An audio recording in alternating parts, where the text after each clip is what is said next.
What's up, everybody? Welcome back to the CRWN Cinema Podcast. In this episode, we are breaking down and literally just watched The Social Network. Or as Mark would say, The Social Network. Yeah. Jesse Eisenberg plays such a good, weird guy. He's Mark Zuckerberg, literally the weirdest of guys. Yeah, Mark Zuckerberg, strange cat. Now he's turning around now. He's trying to become bro Mark Zuckerberg. He's surfing, doing jujitsu, looking jacked, got a shaved head. He is living up to exactly what the point of this movie was trying to make, was that Mark Zuckerberg, you get into making something like Facebook, it is simply because you are just trying to feed your ego and fit in and be the coolest guy. Mm-hmm. You love walking into rooms and everybody talks about you. Yep. Love being in the center of attention.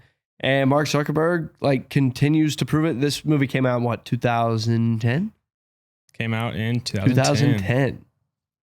We are in 2025. Yep. And he just continues to prove it. Yeah, he's got kind of the new hip haircuts that I see junior high and high school boys rocking. Yep. He's got the gold chain with the black shirt, and he's just doing cool shit, which, billionaire, who cares what we have to say on our podcast? That man is loaded. Okay, it said at the end of the movie, the amount of members there are in Facebook.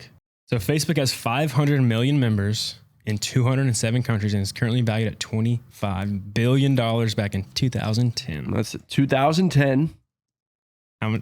15 years later, how many members does Facebook have? Over 3 billion active users on Facebook. 500 million to 3 billion. 3 billion monthly active users. Yeah, I think that means that 3 million people use the app monthly. Yeah. Okay. Yeah, I'm pretty sure too. Okay, sorry. I didn't know if we were confused. How much is Facebook worth?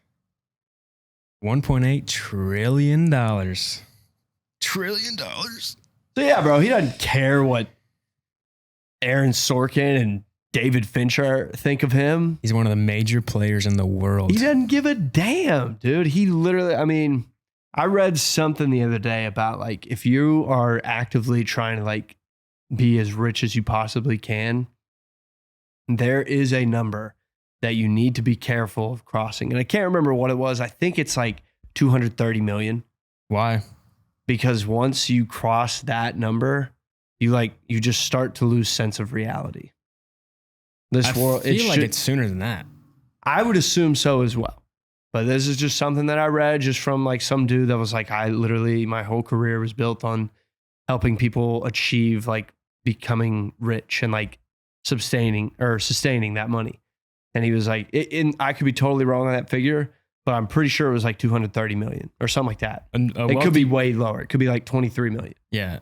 But essentially you become a billionaire, you kind of just stop understanding what it means to just be a normal human being. Yeah. And so you just don't really care about, and you have so much money that you can do so many things that affect what happens to the planet. You can actually make plays. You can make a difference. It becomes a board game. Well, at the point. The planet becomes a board game. Because the only really, maybe value or purpose you can feel in your life is using the wealth you've accumulated to actually change real things. You've already built a business. You've already inspired people. You've already accumulated every little material thing you could possibly want. You went to every country you wanted to. You figured out everything else. The only thing you can really do now is just play the board game of the world, the political world, move in power, get power, manipulate power. That's where Mark Zuckerberg is at right now. Yeah. He's one of the main players. And it's just an insane concept to think about, being that wealthy. Off of, and the craziest part is in retrospect, you're just oh, what a simple idea. Once the internet is born, it's oh, we have this interconnectivity to the world. And he was okay, but now let's make it to where you have friends and they get to know whether they have a chance of having sex with you. Mm-hmm. Boom, billionaire. It's kind of smart thinking about this story with Mark Zuckerberg. He started it off. It's a giant global company now, 1.8 or whatever, $1.08 trillion, whatever it was. So you started off very niche, so small. It's just at Harvard only. And then you just slowly grow it from there. That's Amazon was just for used books. And they slowly grew into this giant company. Yeah. So it's just cool seeing these stories of these guys that literally started with something so small tailored it, and then just blew it up to the biggest it possibly could ever be. Yeah. I think in a way it's actually kind of refreshing because I think a lot of people have this thought that anybody that becomes a billionaire had to have like killed somebody. Sure. Or like done just some of the worst things ever.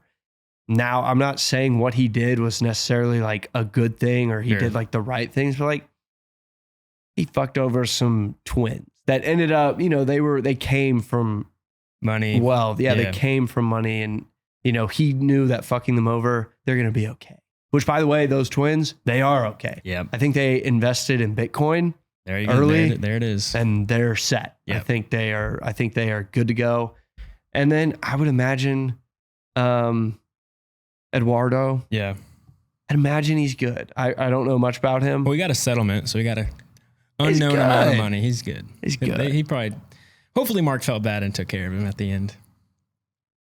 Okay, but also, who knows? Now, in defense of Mark Zuckerberg with this story, obviously it's from very different perspectives. Like the perspective of the movie is constantly changing because like you'll see something and then it'll cut back to show who's telling the story in the disposition or whatever it's called.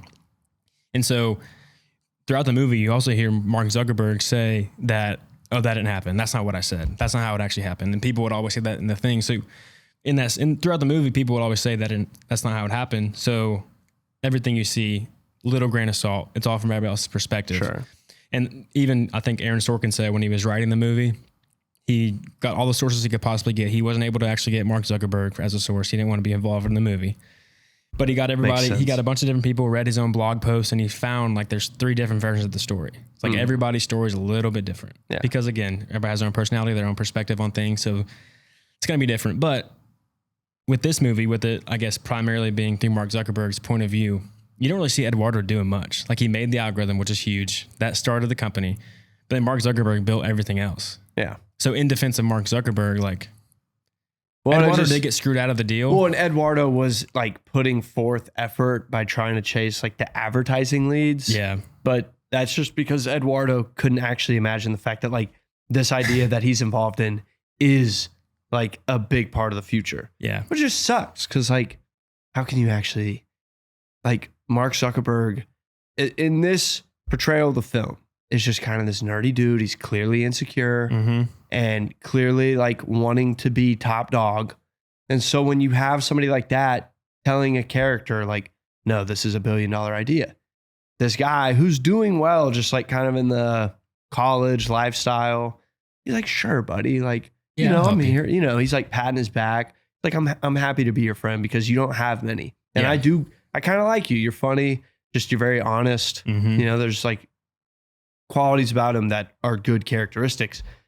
But overall, like, yeah, he doesn't see the big picture because like, no, like you don't have any friends in real life. So how are you developing this whole thing where people are making friends? And this guy's obsessed. You don't know how to make friends. Right. So how do you know anything about what people want? And making friends. Yeah. But also, again, it's from Mark's point of view. So he would probably, as he's telling the story, he wouldn't include what Eduardo did. Because like I did it all, you know, that's how he feels about it. That's why he cut him out of the deal. Probably, I guess Sean Parker probably cut him out of the deal. In reality, Sean Parker was in his ear saying, "Hey, bro, Sean Parker was somebody that he admired. Yep. And you know, when your hero's saying, "Oh, that guy's holding you back," like, "Oh, well, my hero, he wouldn't lie to me." Yeah. But Sean Parker lies constantly, all the time. He's a schizo, damn near. Yeah, he's so paranoid. Yeah. Immediately, like whenever he gets caught with cocaine and an underage woman, immediately he's like, they must have planted it as he's like wiping the cocaine off his nose. Yeah. Eduardo must have had something to do with this. Yeah. Immediately trying to throw Eduardo under the bus. Yeah. Brilliant film. It's like, it's almost like Mark's journey creating Facebook. He does it because he wants to be seen as a very popular, powerful man. He wants to be known by people, wants the honor of everybody around him. But in doing so, in creating this social media platform, he isolates himself and becomes a lone wolf at the top, where he had his heart broken. He lost his best friend. Sean Parker screwed him over, and they had to get him out of the company. I guess that's the story. That's basically who he lost. But all the close people that were helping him on the way, he lost them all, and he's sitting there alone. Which is similar to like the experience of people joining social media nowadays. Yeah. They join it to get connected with people And then they end up just isolating themselves on their phone, doom scrolling. Looking like Mark in this film. Yeah. So that the whole story kind of mirrors what a social network does to us nowadays, just obsessed with and addicted to Facebook or Reels. I thought that was such an interesting thing to just kind of showcase that, like, you know, at this point in the film, or at this point in Mark Zuckerberg's life, like, he is a billionaire, you know, he is killing it. Yeah. And it doesn't matter. It doesn't make a huge difference to him because overall, like, this dude just loves being on his computer and playing Facebook games and Facebooking and just doing what everyday people do. So it just like goes to show, like, it was never really about like money to him so much as it is status. Yeah. The status. He wants the power status. Which, I mean, you know, that's like a big thing for, I think, any man in any thing that's written is that they all have like some type of ego. Yeah.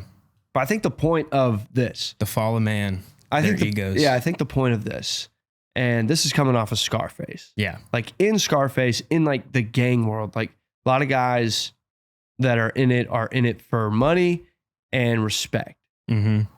But there are a few guys that are in it to just make money. Sure. And just provide a good life for those around them.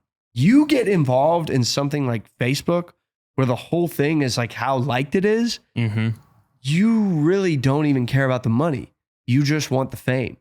Yeah. Like that, you inventing a whole idea about a social network, the whole reason for that being is because like you probably just have always felt like an outsider. And he was and you just want to fit in so bad. And it's smart business move, but he was it was so scarce to him, like the cool factor that he finally had with Facebook, that he wasn't willing to make any money off of it yet. He's like, no, we can't do that. It's cool. Yeah, it's cool. So let's not put any ads on it. Like, so it clearly wasn't a business opportunity for him. Like he wasn't trying to make business. He was just trying to get the power and become popular among people.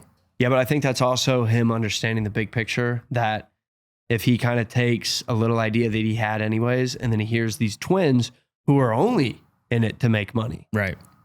He can understand, like, okay, if I just literally don't fuck it up and just make it as cool as possible, the money will come in. Because this is already something that two guys whose lives are only about making money and winning are going after, then the money will follow. Yeah. Yeah, the Winklevoss twins, you got to be careful giving out your ideas when you don't have the skills to do it. You know? And then you talk to Mark Zuckerberg, who has the skills. He's like, oh, I'm just going to fucking do it myself, motherfucker. Like, exclusive. Good idea. That's a great idea. Yeah. Shout out to Aaron Sorkin. Shout out to David Fincher. I mean, talk about a movie that's just completely in their bag, and you know it from the beginning scene. That's a tough scene to, I think, start out. The opening? Yeah. The opening scene. I think that's just like a risky, ballsy scene to just throw an audience into. Yeah, they put you right in the mix immediately, fast paced, going. It's almost like you're inside Mark Zuckerberg's mind, because he's obviously a really smart dude. He's got to be like a super genius or whatever. So his mind just fucking fires at a cylinder that we can't even fathom. All right. And so the movie feels like that. He's just, especially when he's blogging, when he's making face mash. I mean, he's just talking, blah, blah, blah, while he's coding. So you just can feel and sense how crazy fast his mind works. Which I did read that David Fincher, like, he was telling the actors, like, okay, like, I want this to like go fast. Like all the dialogue is supposed to just be, because everybody's just locked in on this big idea. And it's honestly a boring story. So you need the energy to keep you alive. Right. I think it's a complex story. I don't think it's anything crazy, because overall the story is a little complex, and they tell it in a way with like him being sued by two people and not caring. But overall, it's told in a way of like, honestly, like high school gossip, where you can track it like pretty well. Because it's boring in the sense of like, this is like computer nerds. Like, computer nerds. We're talking about lawsuits, tech, coding shit, boring as hell. So you cool. got to bring the energy into this to make it. I mean, it's hard to get somebody to watch a movie about the creation of Facebook. It's like, cool, do I really care to see that? But you've got Fincher on it, Aaron Sorkin, you're like, all right, let's run it. Right. So then you watch it, and they just give you the energy immediately. Like, this is going to be a fun movie. It's not going to be super boring. Like, we're going to keep it up, and we're not going to make the coding shit boring for you. That's why, like, again, it's a risk that opening scene was the opening scene, just kind of the energy that it had. Because I think about like an audience member that went to go see this in movie theaters, you know? You already don't know what to expect. You might not even know like who Mark Zuckerberg really is or what he's like. You're just like, oh, Facebook. I'm addicted as fuck to Facebook right now. I'll watch a movie by David Fincher and Aaron Sorkin with like a pretty stellar cast too. Like, and then that opening scene, if you were at a bar and you were eavesdropping on that conversation, that's enticing. That's where like, and I think that was like kind of the point of it. Is like, you're just thrown into this bar. You might've just been sitting, like having a drink. Maybe your buddy went to go get a drink and it's 2010. You don't have like total cell phone access, I don't think. Well, I think you do, but it's not as addictive as it is now. We haven't sold our souls to our phones. It wasn't terrible, but like you would just maybe like sit there for a little bit. Well, wait, like, time out. It's not 2010 in the scene. Yeah, I'm talking about like as an audience member, like going to see this film. Gotcha. You like might like just eavesdrop on this conversation. Sure. And you just hear like this nerd. You kind of look over, like kind of with a cute girl, but he's blowing it, even though she keeps trying to give him every opportunity to like make it work. Yeah. She's like doing her very best to like be a supportive girlfriend. And ignore his shitty comments. Yeah. And that's where it's like so interesting, just in that regard. Like if you just were eavesdropping on this conversation, you'd be like, oh God, guy. Like, but it's Mark Zuckerberg. You would never guess that socially awkward man would be able to create the biggest social network on the planet. Exactly. And so it's risky. And then from then on, like you said, I mean, the energy is just crazy. It has to be. In that scene, it was like, I think David Fincher said it was like 4 setups because it's like 4 camera angles. Like at the wide, the close-ups, whatever. So it wasn't that many setups, but they took 99 takes. That's the David Fincher route. 8 pages, that doesn't surprise 99 me. takes. Doesn't surprise me at all. That's what he's known for. Yeah. I mean, even the scene when Andrew Garfield like slams the laptop down, they said they did that so many times. And I think it was Jesse Eisenberg, maybe Andrew Garfield. No, I think it was Andrew Garfield saying like, I thought maybe he wanted me to do it differently. But he's like, no, dude, keep doing the same thing. So just the same exact take over and over and over again. But I guess I've heard some of people say his theory, like the theory on why he does that is just to get the actors like really hone in on their dialogue. So then like people say like when you're on like take 30, like you ain't even started yet. Like you're just starting. Like you got a lot more left. Which is insane. Cause I don't know what take was used in the movie, but I did read that him slamming the laptop was improv. Nice. But we should fact check that. Yep, we should always fact check that. That's pretty big. That's a huge scene. Oh, so maybe. Okay, so maybe he did it one time, and then David Fincher was like, This says in the 2010 movie Social Network, Andrew Garfield smashed multiple laptops for a scene where his character Eduardo Saverin is betrayed. The scene is a climactic emotional moment. He reportedly broke over 20 to 40 laptops to get the right take. Staying in character between takes by not speaking to others, Garfield later deleted his own Facebook account before even taking the role. That has no point to this. So interesting little fact. If true, Google AI. If true, yeah. But 20 to 40 laptops he smashed for that. They had just laptops on deck for him. I feel like the more you smash, the more intense it gets. Yeah. Because you're like just getting angrier, and then you can just immediately fuel that anger with smashing a laptop. Well, just imagine the mind of an actor, okay? You've done 10 plus takes. You're like, okay, fine. This next one, I'm going to fucking bring it so we can finally be done. Yeah. You bring your performance out, and he's like, all right, one more time. And you're like... More laptops. So you're like, I got to top that? Fuck. And you just keep trying to top yourself, I would assume, or try different things, and then finally... just the sliver difference that David Fincher's looking for, you get it, and then you're done with that take after take 99. Could we find that? Let's try and find it. What? See if we can look up like Andrew Garfield's first take compared to the last one. I don't think they have that because they don't release the footage. Yeah, they're not going to have that footage. Would have been cool. Yeah, they don't release the raw footage. They would. For us regulars. It's been 15 years. Yeah, go ahead. We go ahead, and we all know that David Fincher like makes them do a bunch of takes.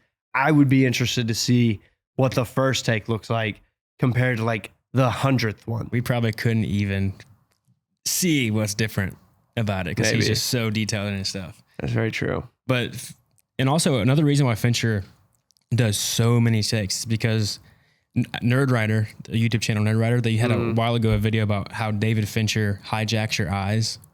Really cool video just breaking down like what David Fincher does with the camera. It's so intentional, and you see it in all of his movies.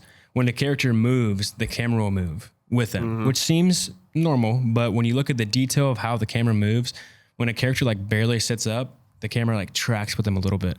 So you're like locked in the perspective of the character. And he also is great because he uses the camera in a way to like have the camera feel the reaction of the person. So like, I think in the Nerdwriter video, they were saying how David Fincher is just so focused on behavior of the actors. And so if the camera's locked into your behavior, so like if you sit up, if you're uncomfortable, if you get an idea, the camera like moves and pans up on you or something. So the camera's like behaving just like you to make you feel what the character's feeling. So you're just locked in the perspective of all these characters. Like there was one example, I think it was the girl with the dragon tattoo. Mm-hmm. Daniel Craig's like leaned forward and just like leans back, and the camera just like tracks where he's like perfectly in the camera where he was before. So like that subtle movement is just like luring you into the perspective of all these characters so that you're locked into the movie the entire time. So like imagine you give a great take, but the camera was slightly off. He's like, nope, run it back. Yeah. And so like not only did the actors have to perfect it, the cameramen have to perfect it too. Yeah, I mean, I think about him smashing the laptop. Like maybe that is why it took all the takes. Yep. Just having to match it perfectly. And then in the Nerdwriter video, they were saying how you feel like when the camera is moving with the character that's running, you feel the speed and like the emotion of what they're going through, having to run through the scene. And there's actually a cool spot here that kind of, where the camera kind of tells you a story in this scene where he's running to his dorm across campus. And so the camera's like still, you know, you see him running towards the camera, and the camera like whip pans to follow him, just like how David Fincher follows all of his characters. So like you feel the speed for a second, and then you see him running off for like a long take. So it kind of shows you, it gives you the sense of the speed he's running, but like how long it's taking him to get there. So you just kind of have the sense of like the urgency, but also like how long he's taking to get there. That's nothing really major, but just like those little camera moves he's using all the time just to make you feel a little something, just to engulf you in the story. So that's like a very small example, but literally every scene, every take of the movie is doing something like that. Yeah. I think that's a smart way to go about. I mean, I know David Fincher just does it with every movie, but I think it hits even better given the fact that this is like taking place in a college setting. If you've been to college, things just, it goes by so fast. You're constantly just like, it feels like you're pretty much just running around for 4 years. Yeah. Blackout, sober. Yeah. Like you're hammered, just running around. Yeah. Just trying to figure out, and you might think that you have the next big thing. Yep. Yeah. Especially if you're at Harvard. You see all the alumni making successful businesses, and you're there trying to make a name for yourself. So they're like, literally all there just trying to create a job so they don't have to work. Yep. Yeah. Bunch of geniuses together, especially all the people he's hanging out with. He wants to get in those little... The Phoenix Club? Yeah, the finals clubs or whatever. No, it's the Final Club. Right, the Final Club. How many times does he have to tell you? Yeah. What's interesting, when he first hires his first interns for Facebook, he almost hazes them like a finals club would. Final Club. Like a final club would. Like he's making them drink while they code, which is a sort of sense of hazing. So like, again, he even mentioned to Eduardo that he wants to make his own club where they're the presidents of it. And they know everybody. And so when he finally has his business, he treats it like a final club where he's hazing his new employees by getting fucked up. Yeah, because hazing is cool. They even work out of a house, like the frat house. They have like their own little frat house. So he's literally just recreating what you didn't get. Because he's too socially awkward and wouldn't make any connection with any human ever. Is that where it stemmed from? That's the part that I kind of lose in the film. Like, I couldn't tell if maybe he tried reaching out to people and they were like, oh, fuck off, dude. I don't think he ever did. Or was it he just never had the balls to actually go up to anybody and like shake a hand? Yeah, I don't think he... I mean, the first scene when he's talking to his girlfriend who breaks up with him immediately after the scene's over, he can't connect with her ever. He's like in his own head. He's talking about his own thing. He's degrading her at every chance he gets. No connection at all with her. And that's his fucking girlfriend. He can't even connect with her. So you just see from the beginning, he's no connections. So then he tries to make Facebook to get a bigger connection. And then that's why at the end of the movie, his little character arc is they call him a tragic hero because he went through went through a terrible story where he fell. It was a tragic story where he's a success now, but this story is tragic because he lost everything, or lost everybody. He gained everything, but he lost a couple people. Yeah. Story makes it a bigger deal than it probably is in real Mark Zuckerberg's life. Being a billionaire, youngest billionaire in the world. He's good. But so at the end, his little redemption arc is that he, for the first time, is actually trying to make a connection by adding his ex-girlfriend on Facebook. So like that's his one time actually being vulnerable, putting himself out there, and then trying to make a human connection. And it's through his Facebook app. And so like that's his small redemption, is just like, refreshing his page because you can tell he wants to. He wants to have something. He put himself out there. He's a little vulnerable. He's like putting a risk out there to look like a fool because if she doesn't accept him, then it's like, damn, I fucking got rejected again. So like that's his one time trying to be a human. Interesting take on that final scene because I don't see it that way. I see it more as like his ego is huge. And I think people can tell him all day, like, you're an asshole or you're not an asshole, but you're trying to be. Sure. And like, how could you do this to me, Mark? I thought we were friends. Yeah. But overall, he's the creator of the coolest thing on the planet. So who gives a fuck what anybody thinks? So to me, it was like whenever he adds his ex-girlfriend, is that who he's going after? Yep. It's like a power move. Like, I'm the creator of this whole app and I'm adding you as a friend. Mm-hmm. And, maybe I'm pulling strings here, but it's like, if you reject me, I'll just delete your Facebook account. Yeah. I'll kick you out of the coolest party in the world. Yeah. Or I'll just force you to be my friend. You have to be my friend. He could do that. Just a total dictator of this world, of this thing that he's created. Yeah. He could do that. Because he fucking can. Well, he blog posted about her. Like a little nerd was just like, fuck her. She's fat. Her boobies are not that big. Her boobies suck. She didn't even let me touch them. Which was honestly, I think that was like his little call for help. Because as we've established, he's not good at making real human connection. Like, he can't shake a person's hand. He's just not good at it. So him blogging is really like that's just true. That's who he truly is. Mm-hmm. If only his ex-girlfriend could have just understood that. Right. Yeah. He's like, no, like that was my call for help. If you had just messaged me on my blog, we could have talked about this. Yeah. Yeah. Oh, Mark. They do a good job of making you sympathize with him. Because you can make the story where he's a villain and evil. But they do a good job of like kind of putting all the perspectives together. I think, yeah, like there's funny little touches about him. Like, I think when he's in the classroom after the face mash thing went through and like it was popular, but because his name's attached to it, he's the douchebag, even though everybody was using it. Right. And the girl says like, you dick. And that look of pain is so funny. Just looking like somebody just ran over his dog and he just watched the whole thing happen. And the dog's not even dead. All it said was, you dick. If this movie was made now, I would hope that somebody would say, you should kill yourself. Yeah. That is more of a deserving look. But it hits harder in this film specifically because it's like Mark's worst fear. Sure. Yeah. Is people thinking he's not cool. Mm-hmm. What's interesting, I created an app that people thought was super interesting and fun for like a whole night. It crashed the university. You all were using it. Yeah. So don't tell me that I'm a dick when you were using it. Mm-hmm. And, he was like, I was cool. Like, I'm not a dick for making something cool. Right. So like, that's kind of an argument with the movie is that Mark Zuckerberg, he's not necessarily the bad guy because he didn't create this really on his own. He has the ability to do things with the computer and create apps and whatever. And he just had his heart broken.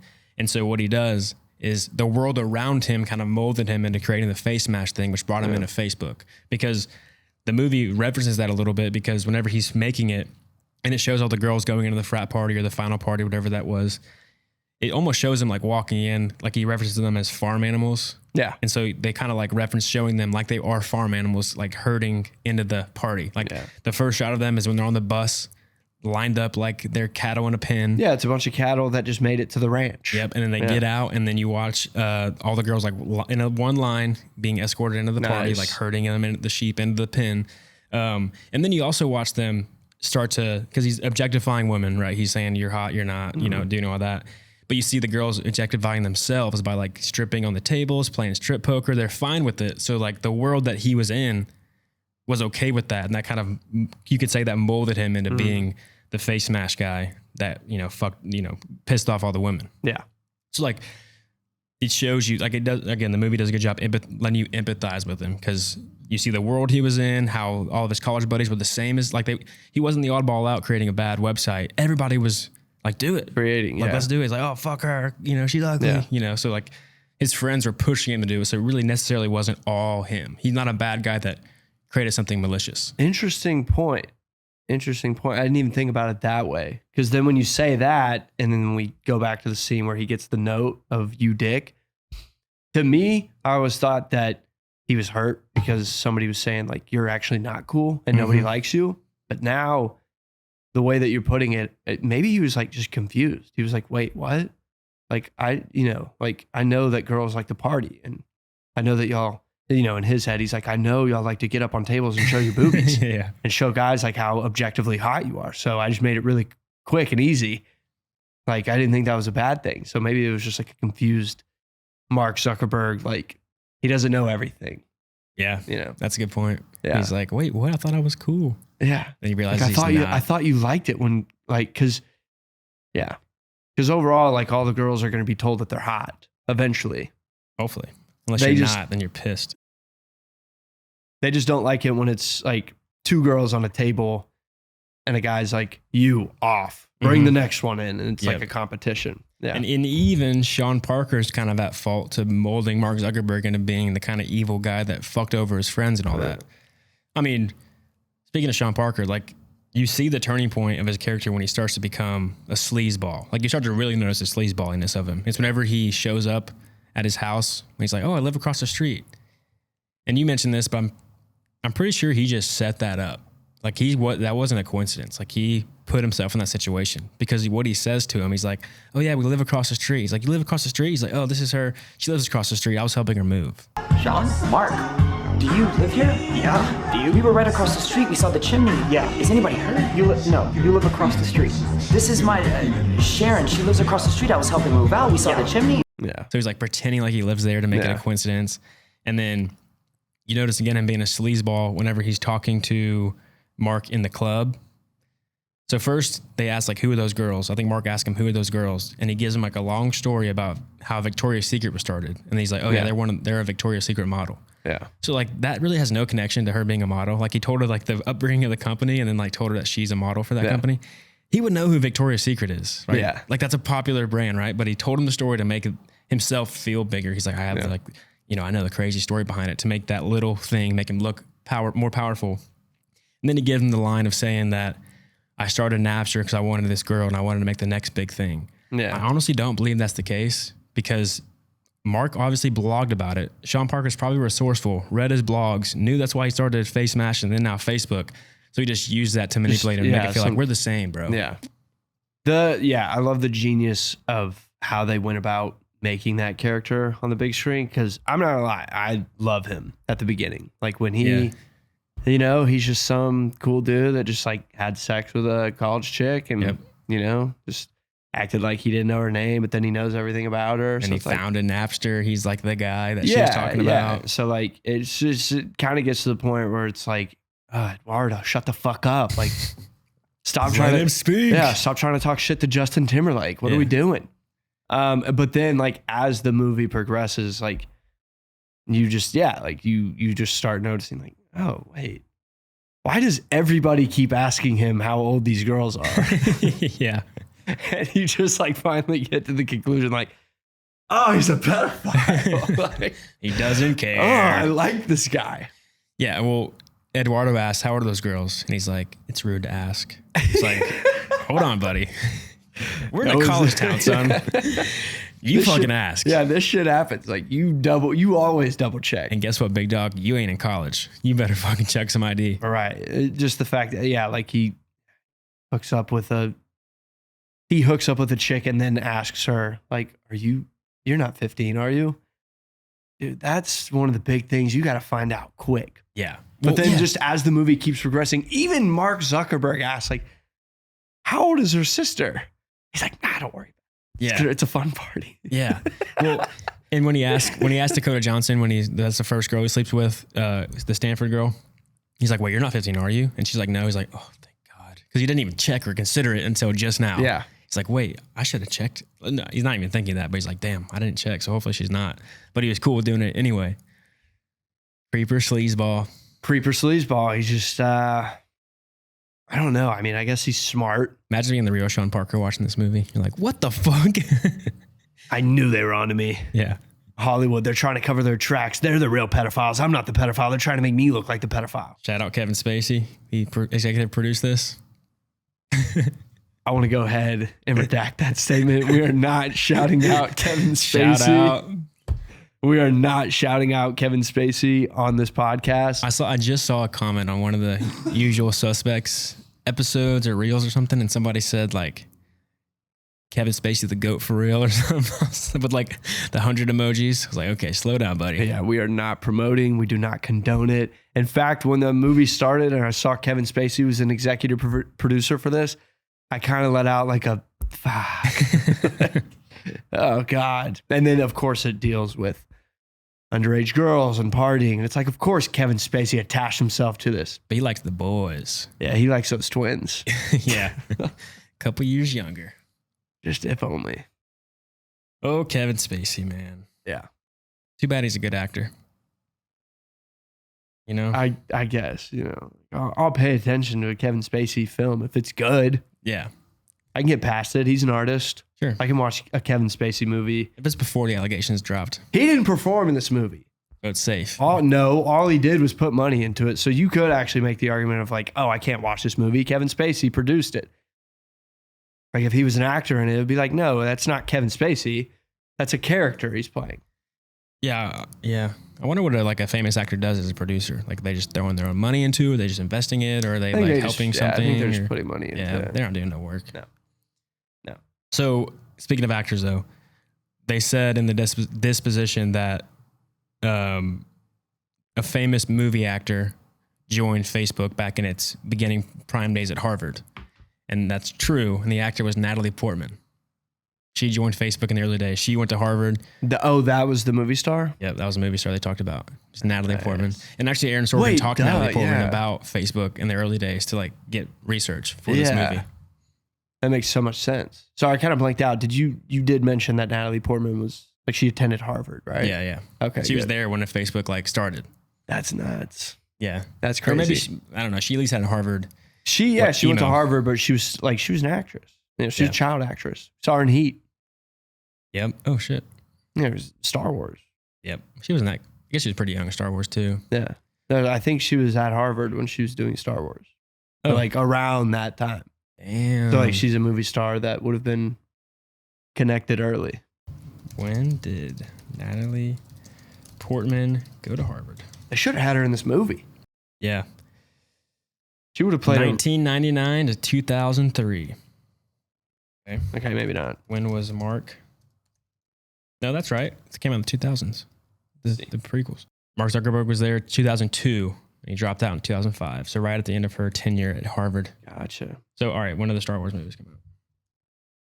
1999. That was the first one that she was in. She was in Phantom Menace. 1999. Yep, she was in Harvard. Yeah. She was attending Harvard while she was doing Star Wars. Would have been a cool cameo considering she was a part of it. I think I don't want to take anything away from that actress in the opening scene, the ex-girlfriend, but in retrospect, Natalie Portman could have played that really well too. That would have been cool. It would have been a cool tie-in. As herself, Mark Zuckerberg dated Natalie Portman. Yeah. I think it's so funny. I guess she didn't want to be a part of the movie because they could have easily just said her name, but they chose not to. Like they actually chose not to because they brought it up and then deflected. Yeah. So I guess maybe she didn't want to be a part of the story or something, even though it's known that she talked to Aaron Sorkin. Yeah. So maybe she's cool with that, but like didn't want to be referenced in it. That's so cool of her. Natalie Portman's so cool. She's just a cool girl. I like Natalie Portman. Yeah, I think because like I'm not gonna talk about what's real and what isn't in this film, but I did see a video of Mark Zuckerberg. Like he was put kind of on a podium and they were asking him about the movie. And he just didn't really help his case. He kind of deflected the question. They were like, what? The question was, what do you think about the way they portrayed you in the movie?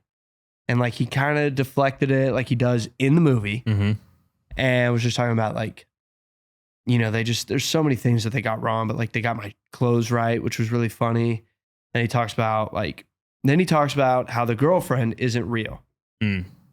Okay. Whatever. Drama. Out of the drama of the story. But he doesn't address anything to do with like how he fucked over friends. Yeah. And like stole ideas from colleagues. Mm-hmm. Like he just ignored all of that. He was just like, I had a girlfriend and like, it's kind of weird and freaky that they got my clothes right in this movie. Yeah. But I don't care. Whatever. But I honestly feel like it's a pretty fair assessment of Mark Zuckerberg because they do change the point of view. So it's not strictly like, the movie's not saying this is what happened. It's telling you a bunch of different perspectives of this one story. And so when Mark Zuckerberg looks bad, you can just be like, well, that's somebody else's perspective. That's how they felt about it. So I'm just being honest to them.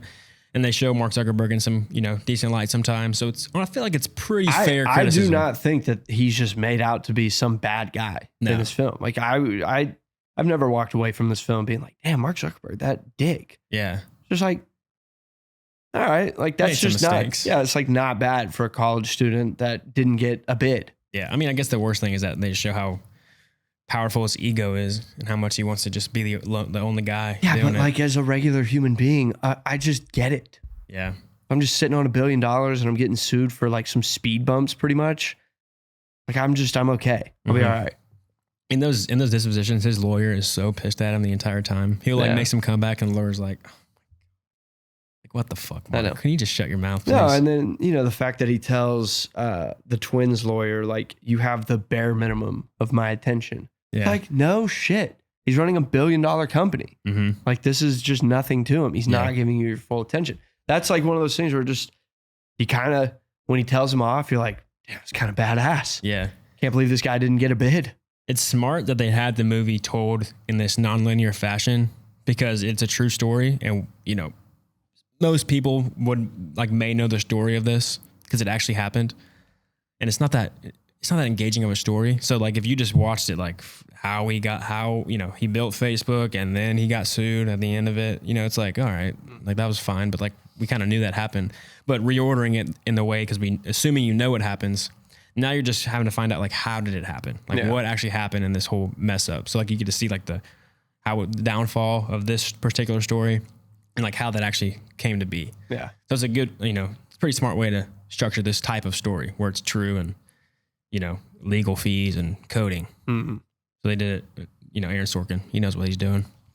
He knows how to tell. He can tell a tale. He also made sure that none of the actors could improv. Like I said, the dialogue is very tight. It's very wordy. Like we need to like keep it as strict to the script as we possibly can in order to like actually portray what we're trying to portray. Yeah. So like no improv is allowed. So like, I just think that's so crazy in a film like this caliber.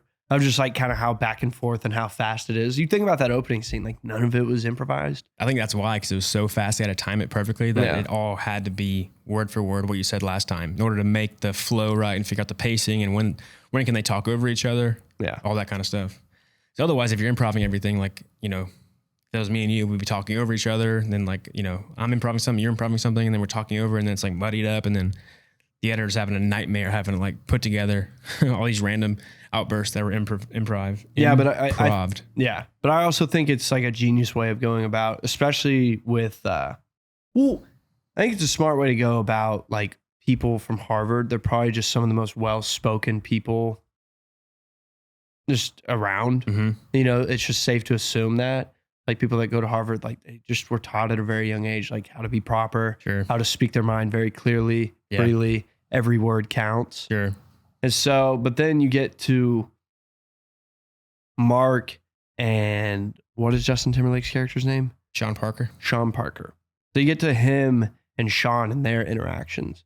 They're literally just going like tick for tack every time in a conversation. Like every word counts.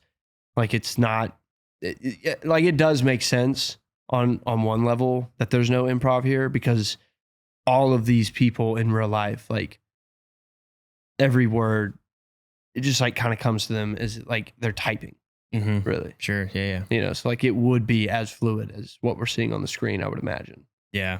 Yeah. Not as tight as Aaron Sorkin, but pretty close. Not exactly perfectly film scripted, but like these tight knit conversations that they're having. And you just think about like if you have Mark Zuckerberg's attention or Sean Parker, right? Sean Parker. That's Justin Timberlake. Yeah. Those two guys, like anytime you get in a room with them in real life, like every word you say to them counts. And the moment you lose their attention, like you lose it. Mm-hmm. Like you have to nail everything that you say to them. So that's just like kind of the respect that these characters have for each other. Yeah. Like everything that they say like has to be important. Right. And it's interesting too that they don't develop any other character but Mark. What's Eduardo's backstory? You don't know shit about Eduardo. You don't know anything about the girlfriend. You don't even really know about Sean Parker besides the stories he's telling you. Peter Thiel pops in randomly. Bill Gates isn't a character in the movie. He just appears, fake cameo. But no character gets developed because, it's about Mark Zuckerberg, who isolated himself, never connected with anybody. So they never developed any of the characters. So that's just reflecting Mark never actually building any true relationships with these people in the story. And also you can maybe even tie that into social media too, because you have a bunch of people in your life on Facebook, but it's all very surface level. Yeah. There's no real connection there. You're just kind of peering in their life. There might be peering into your life, and there's like limited amount of engagement. So that kind of mirrors too how the characters are developed. Yeah. Shout out to what's her name? London Tipton, who I've read about that before we even decided to Brenda do this something for the podcast. What was that? Name's Brenda something. Brenda Song. Oh, what the fuck? Why were we saying London? No, London Tipton's her character in Sweet Life of Zack and Cody. I didn't watch that show, so I didn't. What? Yeah, I thought you were just telling me that's what her name is. No, that's her character name. Oh, she owns the Tipton Hotel that Zack and Cody are living at. Okay. He's a rich girl. Gotcha. Well, I've never seen that show, but I do know. How'd you not watch Zack and Cody growing up? I was a Nickelodeon dude. I flip-flopped to both. Nah, just Nickelodeon. Disney was too childish for me. Sweet Life of Zack and Cody was good. All right, bro. Wizards of Waverly Place was good. All right, bro. I'm sure it was. Go watch them. Dude, no. They'll arrest me if I watch it now. But I think Disney did not want her to do this movie, which I can understand that, but I didn't know she was like actively still involved with Disney in 2010. Is that a thing? You probably had some long contract that they just signed her life away to. Right. The brand. I think it was pretty hard for her to get on this film as like a Disney. She wasn't a bad character. I mean, she was a bitch, crazy bitch, but it wasn't like she was like doing drugs or anything. She gave head to Andrew Garfield's character immediately in a bathroom stall. Oh, there it is. That's Disney probably did not like that. I'm only remembering the scene where she set his room on fire. Okay. Yeah, I take back what I said. The only scene I was thinking about was whenever she comes in, just manipulating the hell out of him. Just like pissed off at him, super jealous. Like, why aren't you doing this? Why aren't you doing this? And then when he's leaving, she's like, wait, are you leaving again? Just manipulating the hell out of him. Pissed off at him, then like going real sweet and sad. Like, wait, you're going to leave me? After she just like was being a bitch to him. Then set his room on fire. No, I think she had already set his room on fire. No. After he said, I'm breaking up with you, then she set the room on fire. No. The room was on fire. He put the fire out, and then Mark tells him, like, we got over 500,000. No way. Yes. Yeah. Okay. That's crazy. Yeah. I don't remember like that. So that's crazy. Yeah. No, she sets his room on fire. He's on the phone with Mark. He puts it out. Mark tells him, we got a $500,000 investment. You're right. And he's like, you need to come to California. He's like, I'm there. And then he hangs up, and she's like, wait, you're leaving already? Yeah, you're so right. He's like, yes. And I'm breaking up with you. Yeah. That's great. Yeah. So she's super crazy. Yeah. Not a good role model for Disney. Yeah, they weren't happy with their this happening. Now you can watch Scarface on Disney Plus. So they 180 their entire brand, I guess. Yeah. Also, shout out to Andrew Garfield for this role. He's damn good at the caring friend. It makes it like seeing him. Hacksaw Ridge. Yeah. And I think about like seeing him play this role. Like this helped him get Spider-Man. You think being the friendly? Yeah. Cause like, he's always like, just like, Mark, like, how can I help? Like at the beginning before he starts realizing he's getting fucked over. Yeah. He's like trying to like tell Mark like, oh, I got in. Like, aren't you proud of me? And then even when Mark says like some mean stuff to him, he's like still a good friend. And he like kind of laughs it off. He's like, oh, Mark. Yeah. It's just Mark. Yeah. Mark does some fuck shit there's so many little signs of him just being like so self-absorbed. Yeah. Like whenever Eduardo mentions to him about he went through the second cut, made the second cut. He's like, you should be proud of that. Cause if you don't make it past that, you should still be proud. Yeah. Like basically talking down to his accomplishment. Yeah. Like you're not going to get it. Fuck you. And then there's a part where Eduardo and Mark both walk into the house or the dorm or something, and Eduardo grabs 2 beers, going to give one to Mark, like for celebration or being happy. And Mark just immediately walks in, grabs his own beer, and doesn't even think about giving one to Eduardo, or that Eduardo would even give him one. Yeah. Like he's just always so self-absorbed. You just see it the entire time. Especially that first scene. Shout out to Eduardo. He just kind of understands that that's just how Mark is. And he still accepts him as a friend, which is why he's in disbelief. Yes. At the end, he's like, he says it. He's like, I was your only friend. And he's saying that as in like, and that was like a hard choice for me to make. You were never a good friend to me. Yeah. I don't know why I was your friend. Like I put up with a lot of shit, but I always thought that like I was doing you a favor. Yeah. And now you're fucking me on this, dude. It's like, all right, dude, like you're never going to have a real friend again. Like you're going to be a multi-billionaire, but you know damn well that if it wasn't for the money, you wouldn't have any friends because before you had the money, you didn't have friends. Yep. So I hate to trash on Mark Zuckerberg. If he ever hears this, I'm sure we'll just fucking die. But he ain't got time to listen to this. Not yet. I don't know. Part of me thinks that he just listens to everything on every social media outlet He's got ever. a computer chip in his brain, just all the information influxing into his brain. Probably, dude. I don't know what trillionaires are capable of. Nothing good. He's watching right now. He's probably telling us what to say right now. Like, oh yeah, keep shitting on me. Yeah. Do it. Make the movie more popular. Now he's a surfer, bro. Jiu-jitsu, bro. Trying to change his arc again. Just trying to make more friends. Well, he's had some pretty bad times in the spotlight. I think the one bad time recently was like they were questioning him in Congress about his lack in protecting minors on their app because there's, predators attack kids on Instagram or Facebook or whatever. And they were asking like, what precautions did you take to help protect the kids? And he's like, I choose not to answer that question. Or he's either like, just kind of deflecting or whatever. So he's been in the spotlight quite a few times and it's never really that good. I know. And everybody, like, for the most part, people know that Mark Zuckerberg is just kind of known as like a lizard person. Yeah. That's just like the theory. Yeah. When he drinks the water in Congress, the weird sip of water. Yeah. So like this movie just like ages well. Yeah. Yeah. It's just who he is. Yeah. Weird guy. Yeah. Weird nerd guy. Created Facebook. Billionaire. You ready to rate this? Let's do it. All right. What you got? For The Social Network, for the Lizard Man himself, I'm giving it a 9.9 out of 10. I love this movie. All right. I'm a huge fan of it. Acting, 10 out of 10. Not only do I just think that's true, but given the fact that they were directed by Fincher and every scene required like probably 1,000 takes each, they nailed it. Okay. They nailed it. 10 out of 10. That's a good thing to consider. Yeah.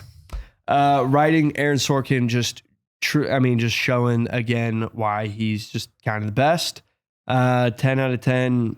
This is just, again, this is like kind of a tough story that I would imagine isn't, like I could see anybody else doing this and you're just like, what the fuck? This is so boring. But this is told in such a creative, fun way. I think he just nails it. Editing, 9.5 out of 10. Cinematography, 10 out of 10. Enjoyability, 10 out of 10. I really like this movie a lot. I love it. I love it so much. And it's like a little under 2 hours, but you get so much so fast. So it's just a quick, like kind of in and out. And I appreciate that every once in a while. I got an 8.4 out of 10. All right. Acting, 9 out of 10. I had that at an 8 out of 10, but what you said was like, damn, you're right. I got to bump it up. These guys got put through the ringer. Writing, 9 out of 10. Aaron Sorkin, solid. Editing, 8 out of 10. Great. Cinematography, 9 out of 10. David Fincher, just locking in, honing in on everything. But honestly, enjoyability, 7 out of 10. Huh. I think it's a solid watch, but it's really not one of my favorites, nor do I really recommend like, oh, you got to watch The Social Network. It's just not one of those movies for me. I do recommend this to people. Like, this is a very fascinating story about somebody that's relevant in our life, and he's not going anywhere, probably ever. I think he's just immortal. So it's like, you should watch a movie about Mark Zuckerberg and creating Facebook. And I do always enjoy the movie, and it is a good story, like the theme, the writing and everything, but just out of just personal taste, it's just like not one of my favorites. Yeah. But I do appreciate the filmmaking behind it and the writing behind it. I think it's a very, very well-made movie, but again, the enjoyability for me, 7, solid. Yeah. When you think David Fincher, you want to go watch Fight Club or The Girl with the Dragon Tattoo. It makes sense. 7. Which is why it's so interesting that he got into this film. Just not what you would expect him to go for. Right. slower pace, not slower paced, but I think just like not action packed not story. action packed, yeah, but still good. It's a solid one. All right, you got any final thoughts on The Social Network? For this episode, you might notice if you're watching that I'm wearing like this cut off Top Gun shirt. That is because it's really fucking hot in here. We are in a garage studio. We were in a garage studio. So there's that. Also, I wore it because I want to look like Mark Zuckerberg's worst nightmare. The Winkle. What are they? Winklevoss? Yeah, the Winklevoss twins. Yeah.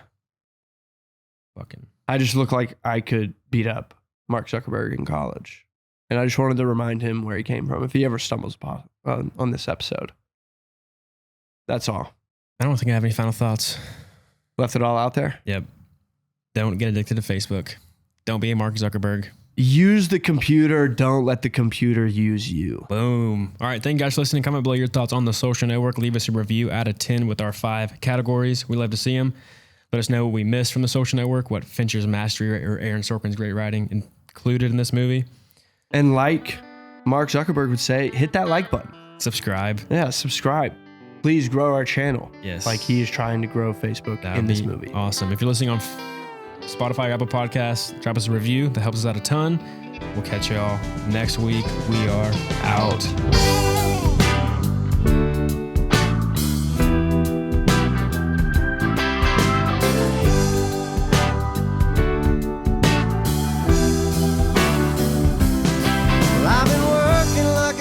Trying to buy my next meal.